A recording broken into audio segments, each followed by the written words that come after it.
Gimana kalau setiap keputusan yang kita buat, mau itu besar atau kecil, ternyata lagi dicatat?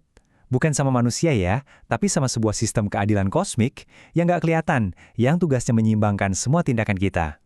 Yuk kita bedah bareng-bareng.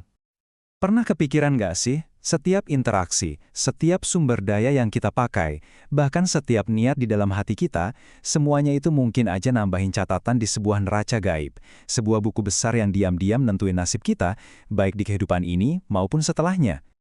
Oke, kita coba dalamin lagi ya. Ternyata nih, ada semacam aturan main universal yang bekerja di belakang layar. 3 hukum fundamental yang tanpa kita sadarin, ngebentuk konsekuensi dari setiap pilihan yang kita ambil. Oke, ini dia gambaran apa aja yang bakal kita bahas.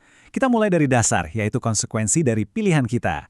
Terus kita bedah 3 hukum keadilan itu.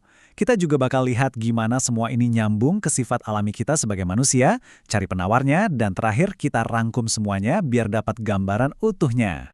Yuk, langsung ke intinya. Coba deh bayangin 3 hukum ini tuh kayak sistem akuntansi spiritual yang nyatet setiap transaksi dalam hidup kita. Setiap tindakan, setiap pemikiran, semuanya dihitung. Nah, 3 pilar utamanya itu adalah karma, yang urusannya sama tindakan kita, aset, yang ngatur soal sumber daya, dan keikhlasan, yang ngukur niat. Masing-masing punya perannya sendiri-sendiri nih. Yuk kita mulai dari yang pertama. Dan disinilah letak pemahaman yang menarik banget. Karma itu ternyata bukan balasan instan dari orang yang sama. Bukan gitu cara kerjanya. Ini lebih kayak tindakan kita hari ini tuh lagi ngebentuk cuaca atau kondisi yang bakal kita hadapi di masa depan. Yang bisa datang dari mana aja. Ibaratnya, apa yang kita tanam, itu yang kita tuai. Tapi panennya bisa jadi dari kebun orang lain. Sekarang, coba bayangin semua yang kita nikmati. Makanan, kenyamanan, bahkan ilmu pengetahuan. Ini semua adalah aset. Menurut kerangka ini, kalau kita pakai itu semua cuma buat kepuasan diri sendiri, itu bisa jadi semacam utang spiritual. Tapi, ada kuncinya, niat.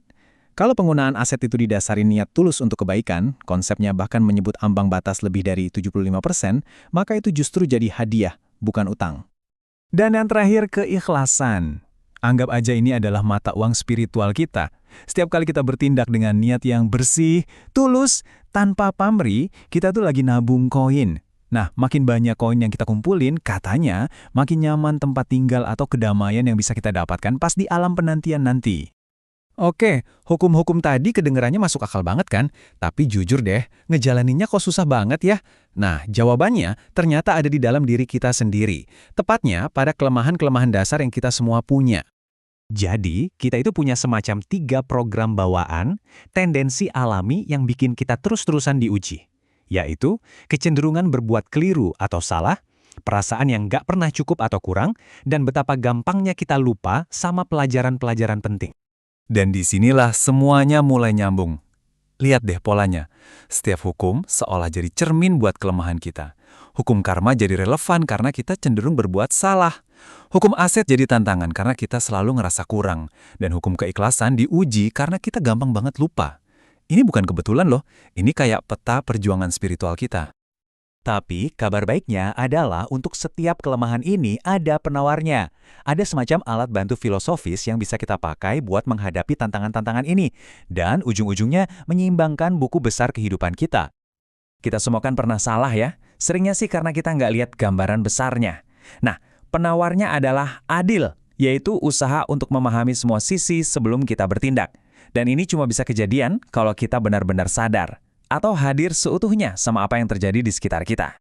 Perasaan kurang ini, dorongan buat selalu pengen lebih banyak dengan usaha seminimal mungkin, bisa diimbangin sama 2 sikap.